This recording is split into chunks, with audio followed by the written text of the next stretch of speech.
Our video today was made possible by arcade game developer Wallop Technologies, as well as viewers like you and Arcade Heroes members. Thank you. Arcade Heroes.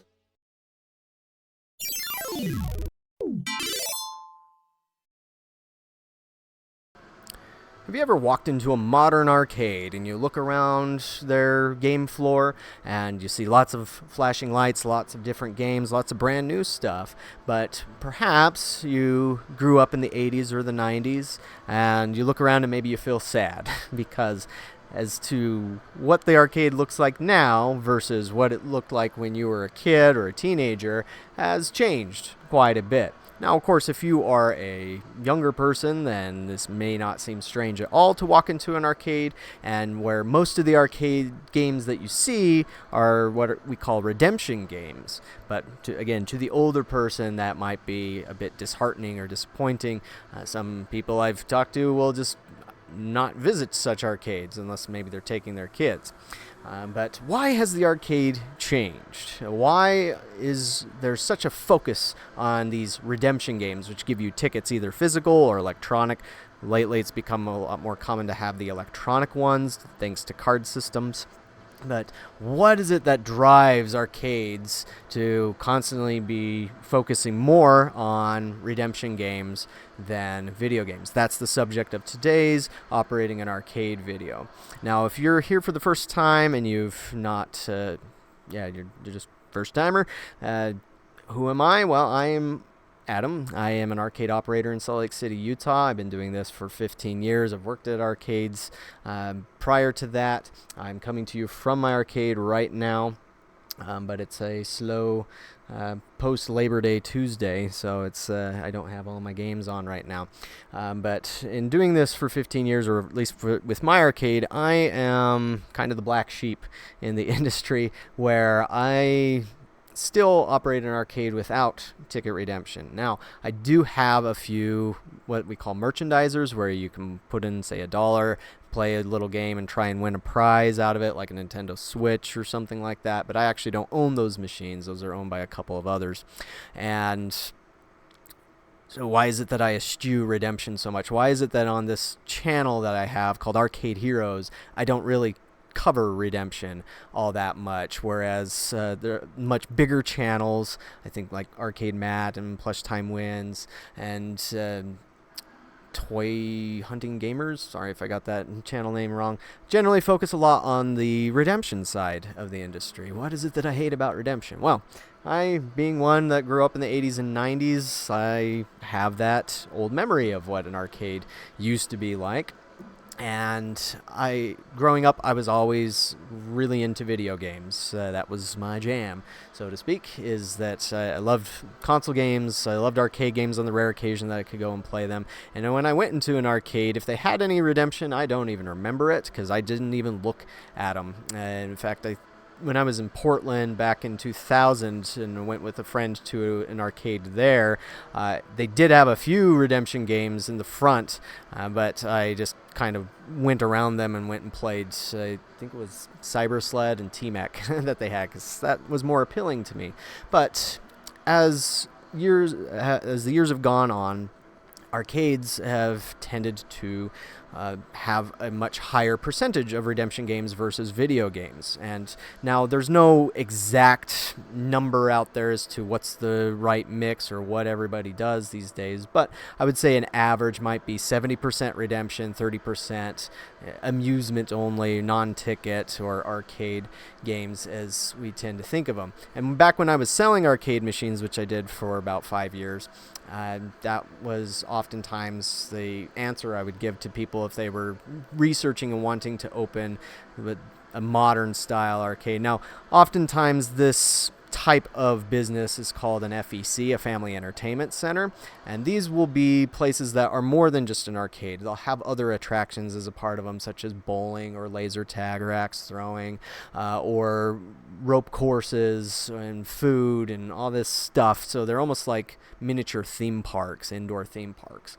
But pretty much always these places will have an arcade somewhere in the mix. There's one locally that's, I don't even know if they consider themselves an FEC, but like a trampoline park as well. A lot of trampoline parks out there will have arcade machines inside of them, but even then they'll have usually a lot of redemption stuff. So again, why is that?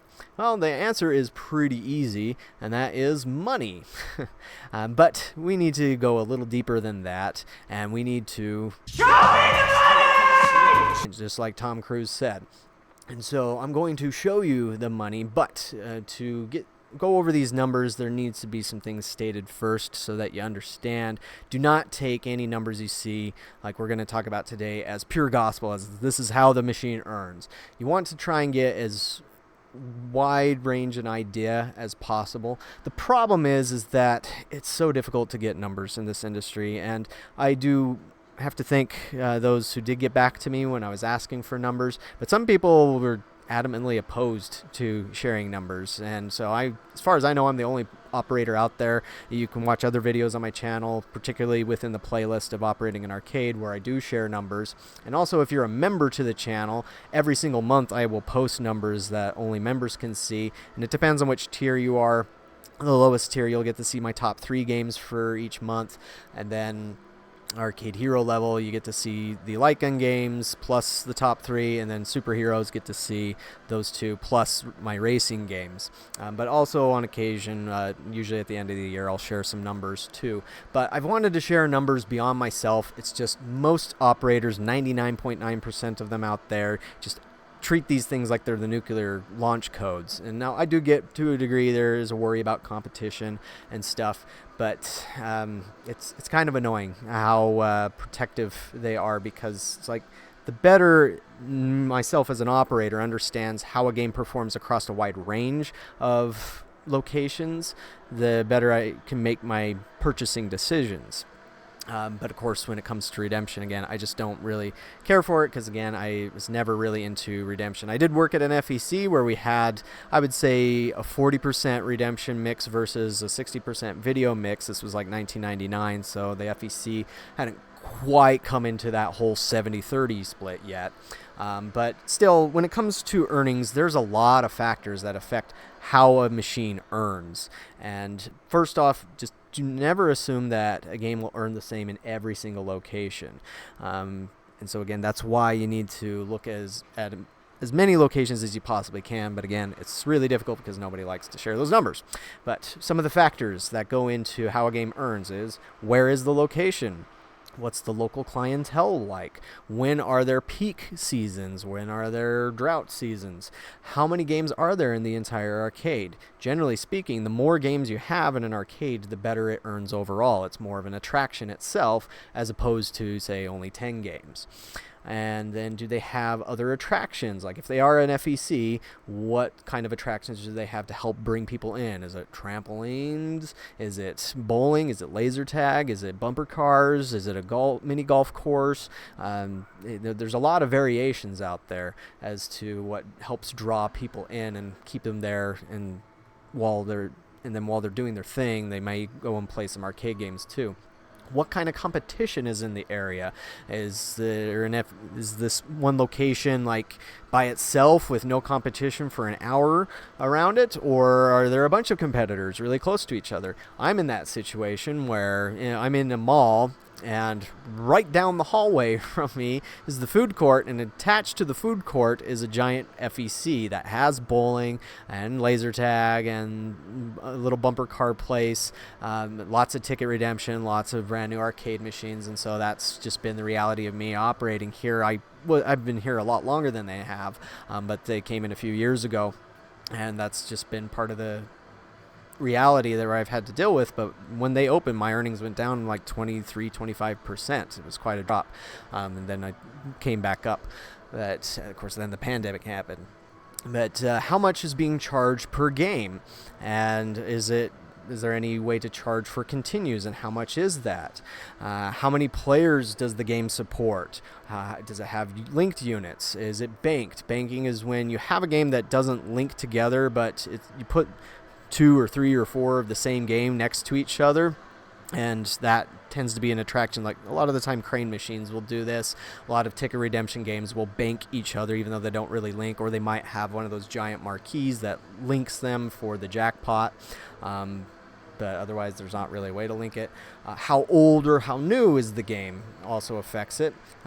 Anytime a game's brand new, something fresh, it'll earn well, and then it goes down over time. Sometimes they drop hard, and those are usually the games we don't care for too much. Other times they just go on a slow decline until they find kind of an average that they coast along for some years. What kind of cabinet is it? Is it a standard cabinet? Is it a deluxe, a super deluxe? Is it a motion simulator? Does it have VR attached to it? All these things do affect not just the price of the game for the operator to purchase it, but also just the appeal that it might have. Generally speaking, deluxe games always make more money than standard games, and super deluxe games always make more money than deluxe games. But, of course, they will cost a lot more, and so that affects things.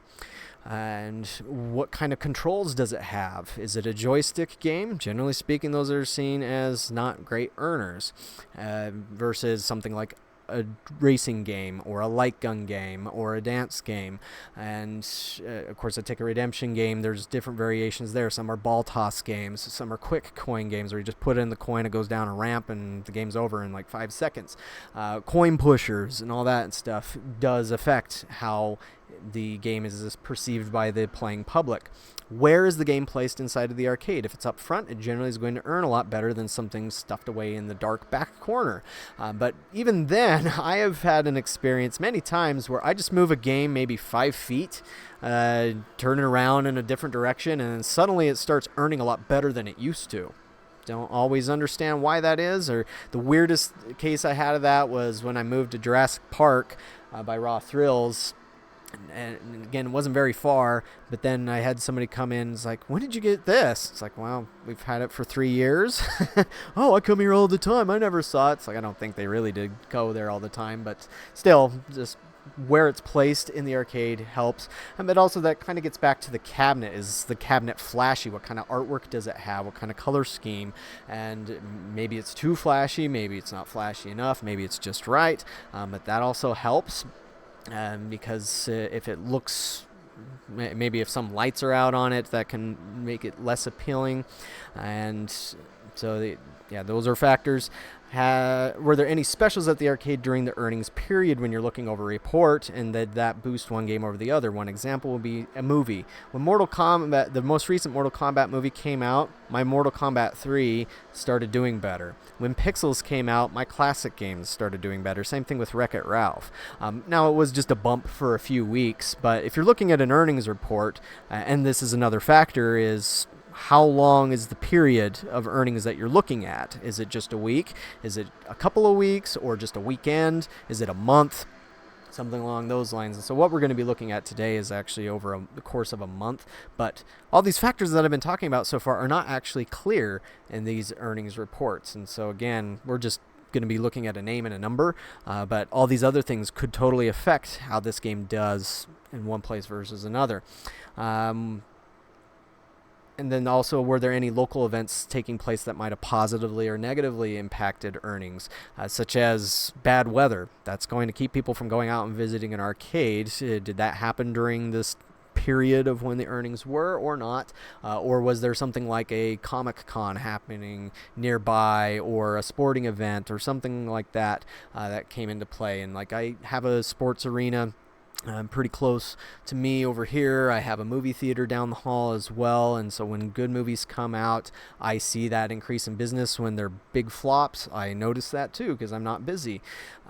Or is school in or out? Does that affect how the local arcade does? Like, that affects me. My summer times are always one of the strongest points of the year, and as well as the holidays, of course. But there are some places out there which most people in the local area leave to go somewhere else for their vacation, and so their summer times are slow, so that can affect it too. Were there any technical issues with a particular game during the earnings period? If so, that either could have not been taking cards or coins, or might have been having an issue in doing so, and so could that affect it? That's never shared with these technical reports, or these earnings reports. And for some reports, how many locations were used to collect the earnings. If like it's a broader one, that's what we're going to be looking at today, is how many locations did they have, and then what difficulty are the machines set to. Sometimes a game that's too easy might hinder it, but also a game being too difficult might hinder it as well as far as replayability goes.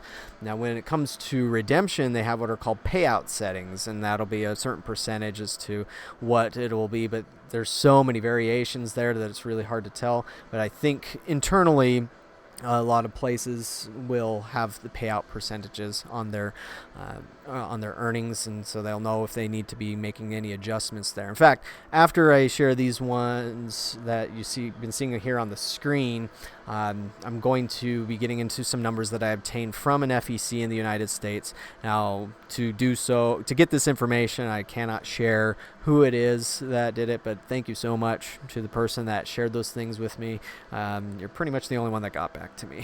So I really do appreciate it, and I trust the information too. Looking over the reports that he sent me, it's raw data.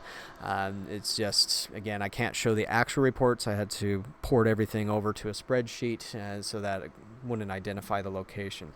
But then last but not least, when it comes to affecting earnings, if it's a prize merchandiser, what type of product is in there? Is it relevant to any trends at the moment? Like if you have Super Mario Brothers plush and a crane machine around the time the Super Mario Brothers movie launches, or there's a new Super Mario Brothers game, then it's probably going to go out more often than it would when something else is hot right now. And so, again, all of these factors do affect how much games earn, and unfortunately, we do not know pretty much all those questions for these games that we're going to talk about. But over at this site called the redemptionreport.com, they do release these reports every single month, where they just today released their August earnings. But I wish I knew the information to a lot of these. I think, and please correct me if I'm wrong, if somebody from the company is watching this, I think this is coming from a distributor called AVS Companies. And so, again, if I got that wrong, I'm sorry. But here's their master games list for August 2023. And so the assumption is that these are earnings for the game across several locations, and this is what it earned over the course of a month. And so at the top of their list is Treasure Dome by Eunice. I think that's a crane machine sort of thing, like a 2 or 4 player crane machine. It made $31,652. Wizard of Oz 6 player, that is a coin pusher by Elot, and that made $17,952 this past month. There was Ticket Ring, which is one of those claw machines where you get those rings of tickets and then you take it to the desk and then you get however many tickets that says that it was, and they have 2 of them, it appears, Ticket Ring 1 and number 2, and so there was a couple $1,000 difference between the two, but that's still a lot of money. Angry Birds Coin Crash, $16,000 straight. Always guessing they probably rounding up. When that happens, it's unusual, but maybe it did happen. Sometimes it can. Connect 4 Hoops, I would consider this a redemption game. That's what I like to call video arcade games which have ticket payouts, but the main aspect of the game is playing a video game to do that. And so redemption games have become very popular in the past few years, but many of them do have an option where you can shut off the tickets and just play it as a straight video game, and I always appreciate it when that happens. In fact, I have a couple of games in my arcade where they were designed primarily for ticket play, but with their non-ticket modes, they worked for what I do. And so Galaga Assault by Raw Thrills and Bandai Namco, and then Space Warp 66 by Touch Magics, both do that sort of thing, and they've been doing fine. They're not my best earners, my top earners, but they still do solidly for the price that I paid for them. But Connect 4 Hoops, that's been a very popular one. Now, there are 2 versions of this, one that they call HD, which uses a TV in it, and then there's the initial one, which used a projector. It was a little bit bigger. Doesn't say which version of that is. And so that made $13,257.50. And Monster Drop Extreme, Mega Stacker, Mega Prize, Red Zone, Virtual Rabbids. This would be a VR game, and I guess you could say it's the first video game on the list, but notice how far down that is from the top. And so everything up here, they're redemption or prize merchandising sort of games. Well, I'm sorry, I guess Connect 4 Hoops technically again is fits that, but Virtual Rabbids does not do any tickets, so this will be the first non-ticket game on the list there, and so that's how well it's doing. But of course, getting back into the different factors, this is a game that costs, I think, somewhere in the neighborhood of $50,000. Maybe they got it used, though. Who knows? But probably not. They probably picked it up brand new. And they generally charge more for that. Now, again, how much are they charging per play on these? No clue. But it doesn't support 2 players, and so that's how much it made. And now I know I've seen higher numbers for Virtual Rabbids out there because it has been a few years that it's been out now. And again, as I mentioned, that'll go down over time. Marvel's Avengers by Andamiro. I think this is one of their coin pusher games, 10,130. Same thing with SpongeBob Pirates. This says test piece. I'm not really sure what they mean by that because the game's been out for a long time now, so I'm not sure what they mean by testing it. E-Crane by E-Lot, and DC Superheroes 4-player by Bandai Namco, making $8,500. Power Roll, that's by Sega, $8,402. Monopoly Roll and Go by ICE. Ticket Monster Nerf Arcade, this is by Raw Thrills, another redemption game. And this has been out for a few years. Power Roll 1. So they probably have the Power Rolls banked next to each other. And it's always weird. I have like Maximum Tune here where 2 next to each other, and Cruise and Blast 2 next to each other. And sometimes they never. It's very, very rare that they make the exact same amount. It almost never happens. Usually there's a discrepancy of $20 to $50 between the 2 units there. I got another VR game, King Kong of Skull Island by Raw Thrills.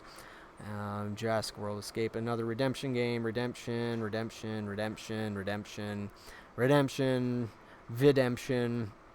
Shipwreck's fairly new.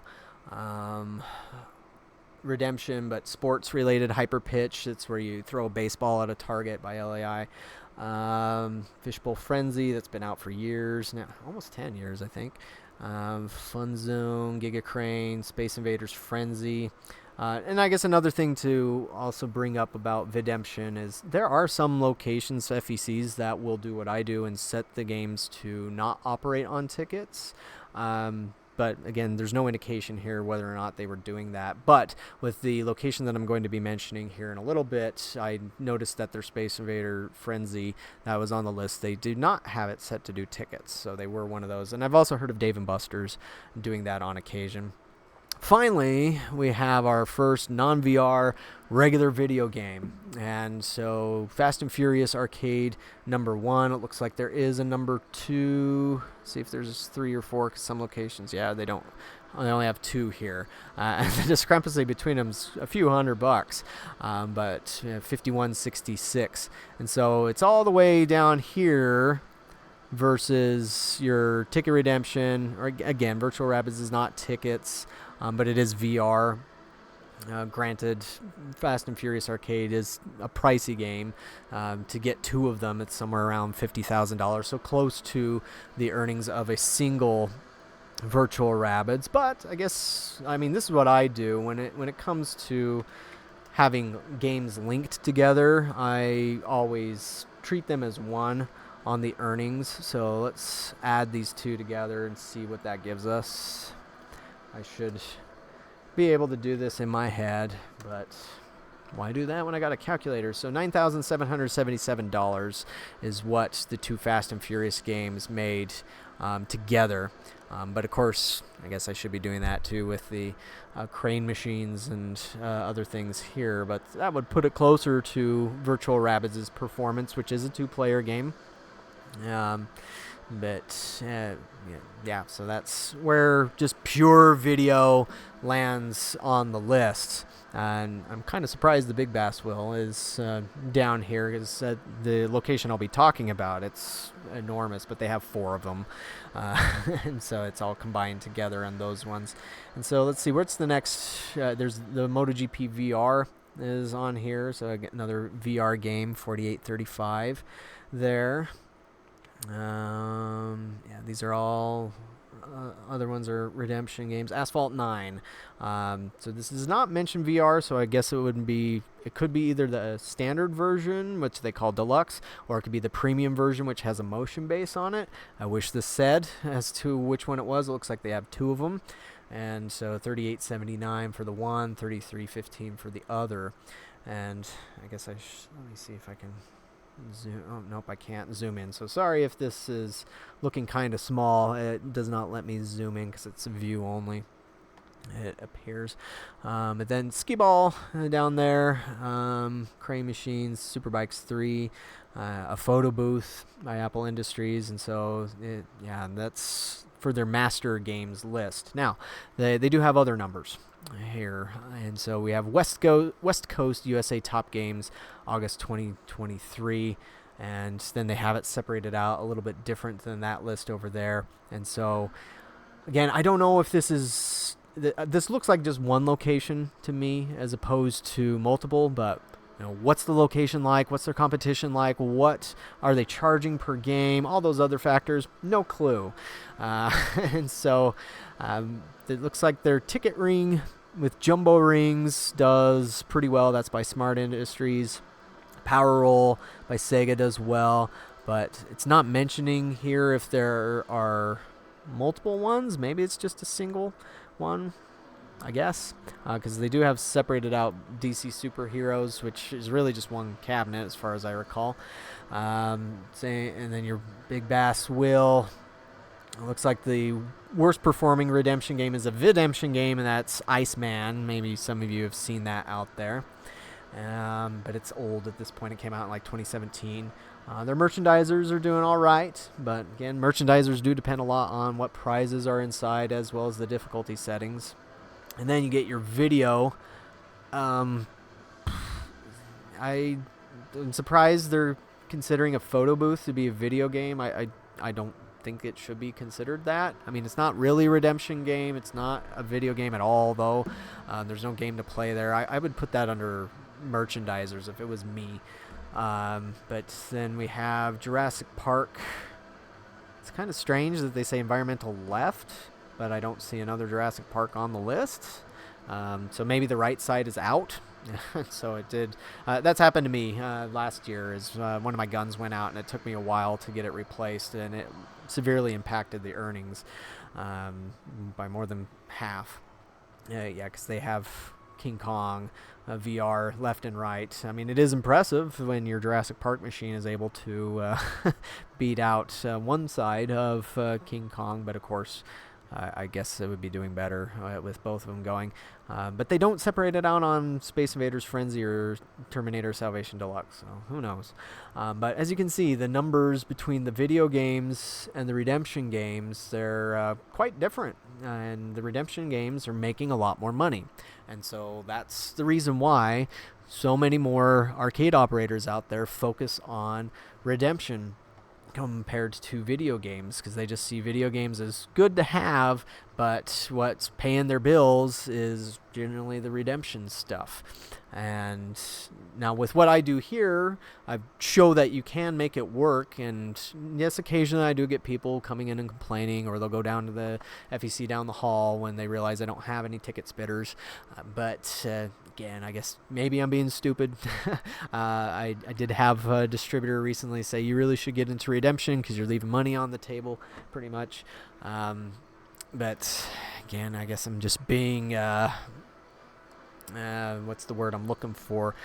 Being a purist there. But, maybe I'll dabble in it at one point. It's just, I can't see how I'll be able to effectively compete against the multi-million-dollar company down the hall who could get much more expensive redemption stuff than I ever could. And then I have to start worrying about prizes and all that.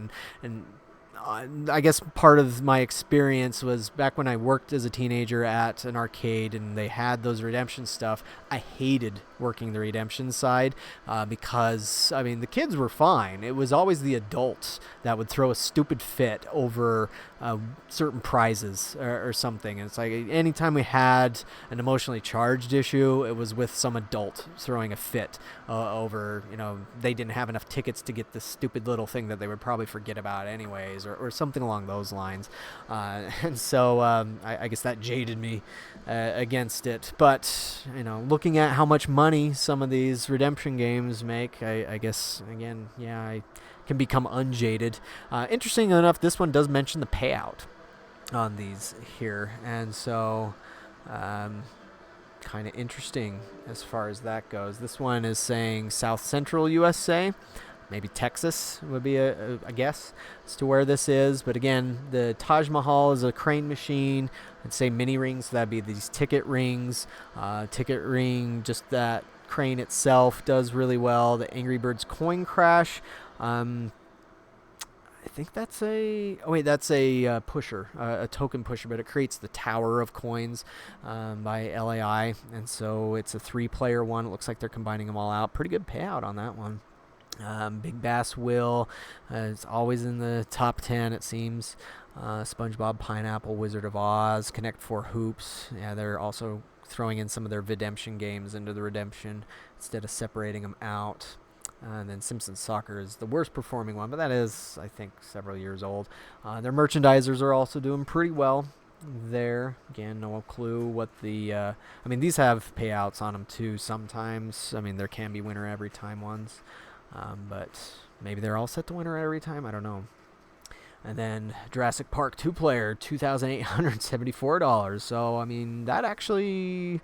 it's not making as much as the Taj Mahal, but it's making more by itself compared to the redemption game. So it's like, with the right video game, sometimes there is a hit that still holds on its own. Jurassic Park will be 10 years old in 2025. So, and it's also usually in my top 3 for me, even though I have it in the back. If I had it up front, maybe that's what I need to do, is put it back up front to earn even better. But you have the Typhoon. I've never fully understood the appeal of Typhoon because you just sit there and it moves you around on a virtual roller coaster thing, so it's not interactive. But these virtual roller coasters always do incredibly well. It's kind of weird. Laser Frenzy, I haven't seen one of these in a while. So this is a pretty large thing where you would go into a room that has these lasers and you're supposed to get to the end of the room and push the button without triggering one of the lasers, kind of like a Mission Impossible or some other spy movie sort of thing. And so it's an interesting thing, but I hadn't seen an earning on one in a long time. Although I guess technically, the King Kong with them both together would still be not match Jurassic Park there. But then you have Space Invaders, a shooting gallery, a 6-player shooting gallery. Interesting. I guess if I added all those up, maybe that would be the top earning one. And then Cruise and Blast. But notice again, they are a little heavier on the redemption side, but it is closer to a 50-50 split. But then again, well, maybe not, because they're splitting out so many of these up between the same game, just different players, kind of padding it, making it look like they have 16 games, when in reality they only have, 1, 2, 3, 4, 5, 6, 7. But still, as you can see, video can hold on its own. Has to be the right game. Probably depends on all those other factors that I mentioned as well. Then we go over to Northeast USA. No clue if this would be like Pennsylvania or New Jersey. It might actually be New Jersey because there's a lot of distributors out there. But I'm pretty sure these numbers are not coming from Betson, which is one of the bigger distributors out there. But then, this is the Treasure Dome. Oh, so if we look at the master. Okay, so it's not combining, it's just, the master list is just showing the numbers from whatever one of these locations there are, and so that's where the Treasure Dome, in whichever location it is, made a stupid crazy amount of money by Eunice there, and so I'm pretty sure the game doesn't cost that much, and if that's how much it made in 1 month, wow. That's pretty crazy. But even their top games down to Marvel's Avengers, all of them made more than 10,000 a month. It's too bad I can't throw in a sum here to see how they are, and you don't need to see me sitting here doing calculations. Then we have merchandisers here, also all did very solidly. Whatever FEC this is, they do very well. But then, they don't have a ton of video games around. So their Virtual Rabbids, that's the one making 10,000. There's King Kong is second place, but still that's a little over $4,000 difference. Just a quick math thing from these two Fast and Furious ones, that's 9,700-ish. That's the 9777 between the two. So I guess those would technically be making more, or they would be making more than the King Kong. MotoGP VR doing all right, Asphalt 9 doing all right, and Superbikes 3. But another thing you probably noticed here is just how well Raw Thrills games do. They do tend to be my top earners. They tend to be the top earners at other places too. But this arcade, it's only Raw Thrills and LAI. So if you want a Sega game or an Namco game, I guess too bad. You get them over on the Redemption side instead.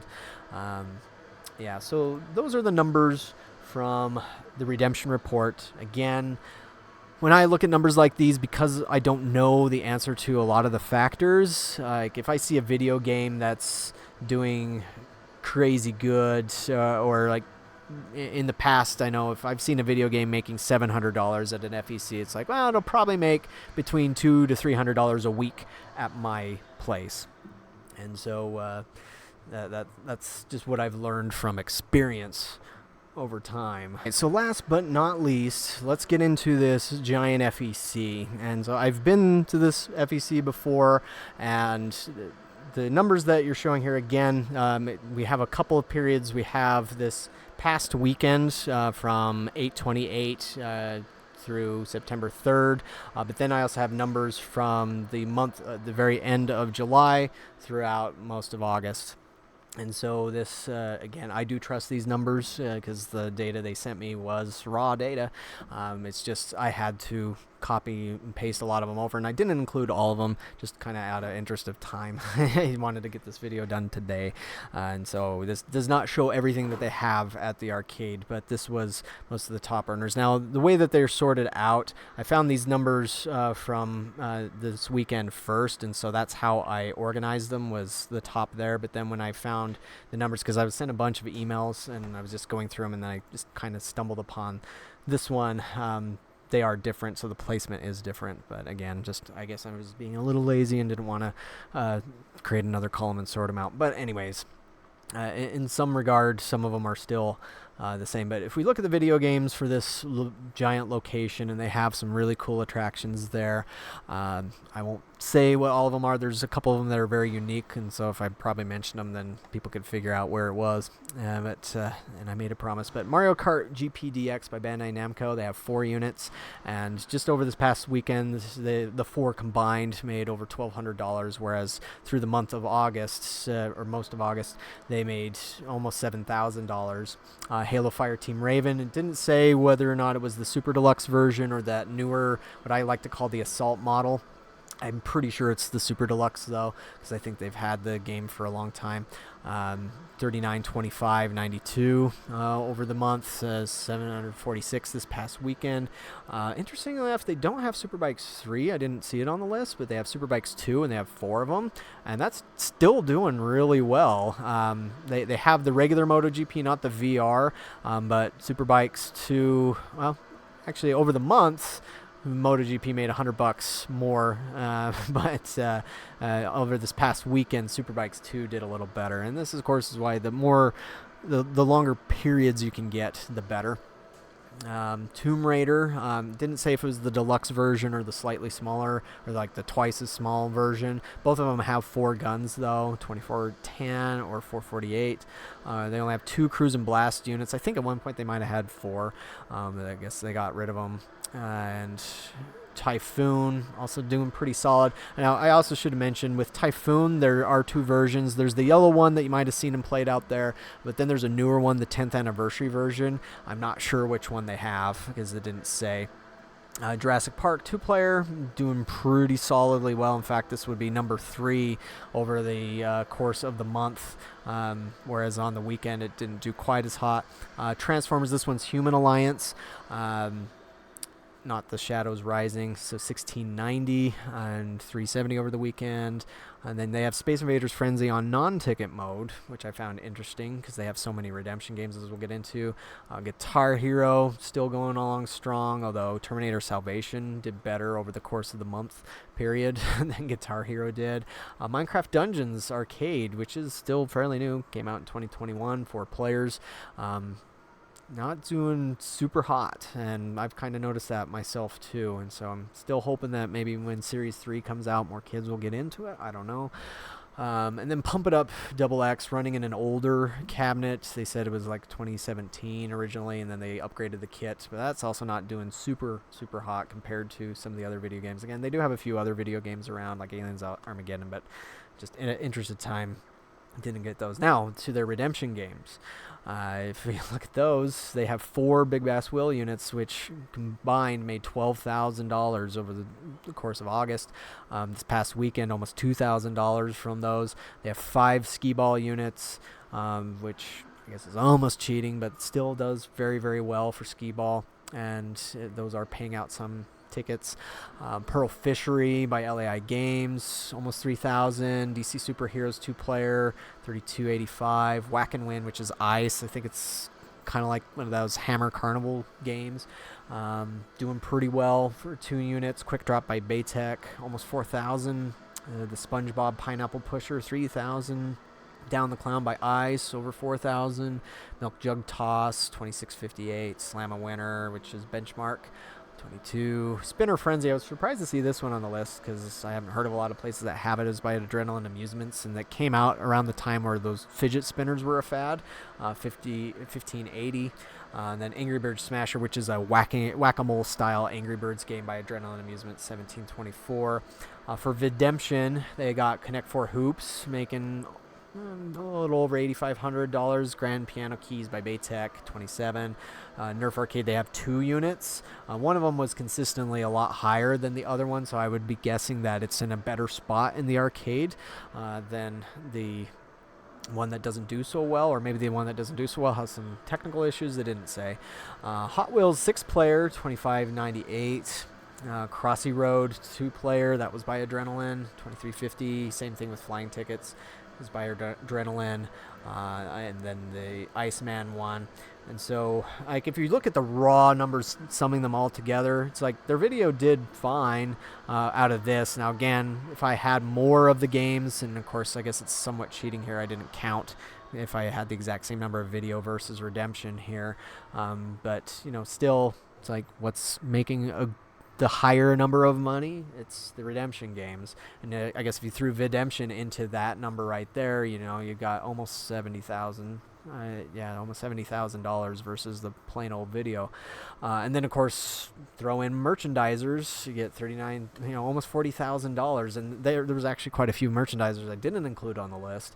But, you know, they do so well with them. They have multiple units a lot of the time.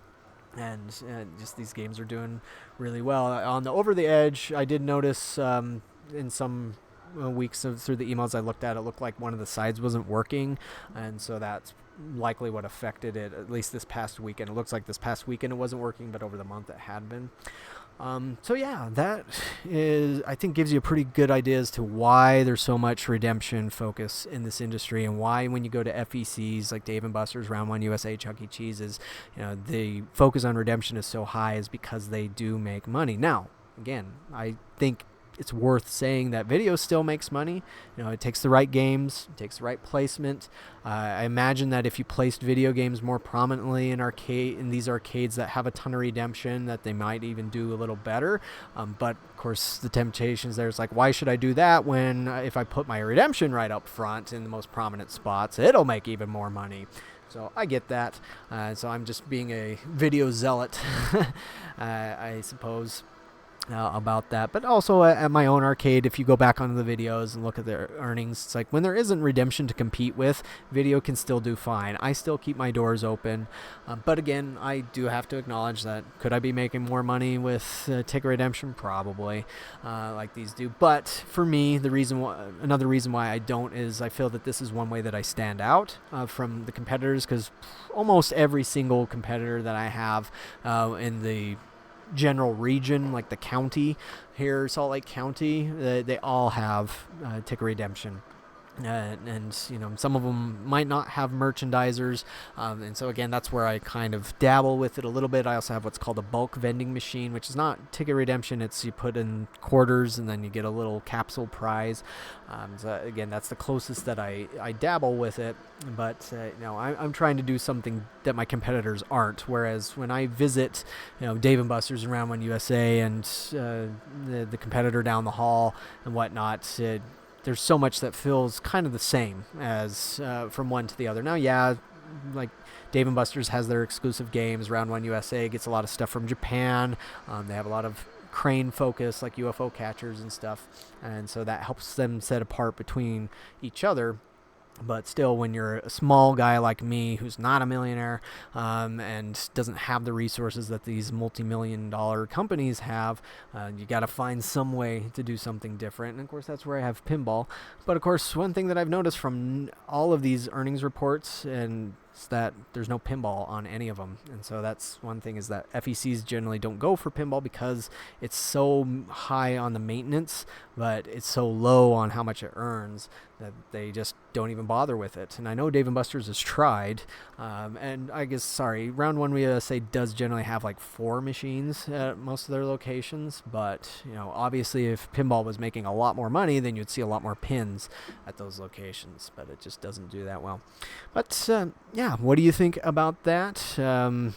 Would you like to see it change? If so, well, really, if you're into arcades at all and you have one near you, the way to make it change is to go and play the video games. And so if the video games start making more money, then arcades will buy more of the video games. But as long as redemption is making the money, the bulk of the money for a lot of locations, that's what's going to get first priority. And so just basic economic sense, I suppose. But let me know what you think about this long video diving into this subject, and whether or not you agree or disagree, or maybe I missed something. That's always possible, because again, my love is on the video game and not so much the tickets bidder. But yeah, let me know what you think. Thanks for watching to this point, and we'll see you on the next video.